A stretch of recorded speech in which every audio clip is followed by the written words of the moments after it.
Travel along, Catholic pilgrims, as we read letters from the voyages of St. Frances Cabrini as she traveled around the Western Hemisphere sharing the good news of Christ.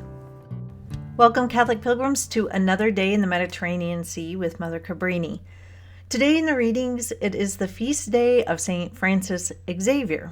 Mother is very excited to celebrate because St. Frances Xavier is who she modeled her name after. Remember, St. Frances Cabrini wanted to go to the East like he did.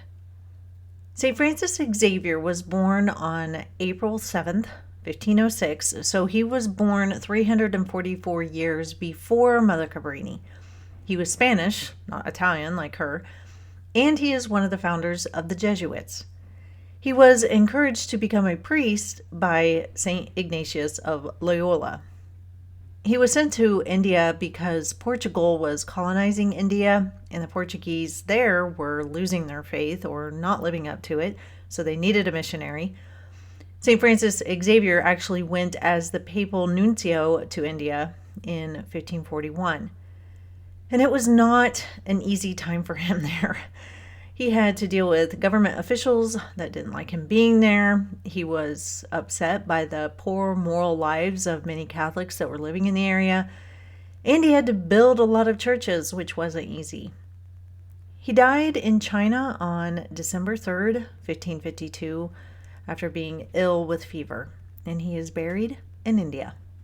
He has a fascinating story as a missionary, and he most definitely met with many struggles and hardships in his time. And it's not surprising Mother Cabrini looks to him as a model to imitate as a missionary herself. So let's hear about her time today as we turn to page 250. December 3rd. Feast of St. Frances Xavier. What a great day. It seemed to me that we could not be better placed for keeping his feast than on the ocean waves which this indefatigable apostle braved so often, and who, in such a few years, brought so many souls into the bosom of the Catholic Church. I will say nothing of the life of our dear and holy patron, for you know it better than I, but I will ask you how it was that he became such a great saint and worked with such tremendous zeal. Only because he remembered the words that Jesus Christ used to say to those whom he called to be his apostles. You know these words so well. Sequere me, follow me, and imitate my example. These beautiful and important words he said also to us, and fortunately we have listened to him and have given ourselves up to God with great generosity of heart, consecrating ourselves to him in the religious life. But everything is not yet complete. We have also to render ourselves perfect disciples in the school of Jesus Christ, reproducing in ourselves all the beautiful and precious virtues of the divine heart. Let us imagine we are like St. Frances Xavier, and always keep our divine Lord before us, beholding his mild gravity, his quiet amiability, his unalterable evenness of temper. In thus copying his divine model, we shall see how he worked, walked, spoke, and taught. Let us think of the perfection that accompanied every act, and let us force ourselves to imitate him at all times and in every moment with the fidelity that is possible to us. This beautiful feast day we mostly passed in the port of Barcelona. We thought we were going to hear several masses, as on December 2nd, but we ran the risk of not having even one, as nearly all the priests went on shore. However, the admirable providence of God, who watches over us, wished to console us by way of a special favor. The only priest who had arranged to celebrate on board arose quite early to say Mass, as he intended going to visit the city after. But he could not find the key of the case in which he kept his sacred vestments. It happened that we had just got up and met the priest at his wit's end because of the lost key. He was indeed about to take breakfast. No, Father, I said, look again, and you will find it, because we want to hear Mass to celebrate the feast of our holy patron. So he went to make another search for it, and he found it where he least expected it, to his great joy.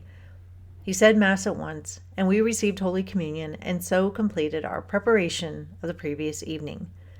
We regarded this as a pleasant surprise from our holy patron, who, from the beginning of our missions, has never ceased to show his admirable generosity towards us. If you could only see the sea, how beautiful it is! It presents such a charming tranquility, and my 2 little companions, who suffered so much the first days, are as well as if on land.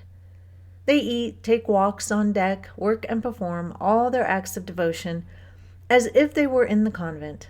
They are practicing the Spanish language so that when they arrive at the missions, they may not be totally ignorant of the tongue spoken there. We are at table with Monsignor Isasa, Bishop Coadjutor of Montevideo, his secretary and other priests who know a little Italian and like to hear it spoken. They always speak in Spanish to us so that we may learn their tongue.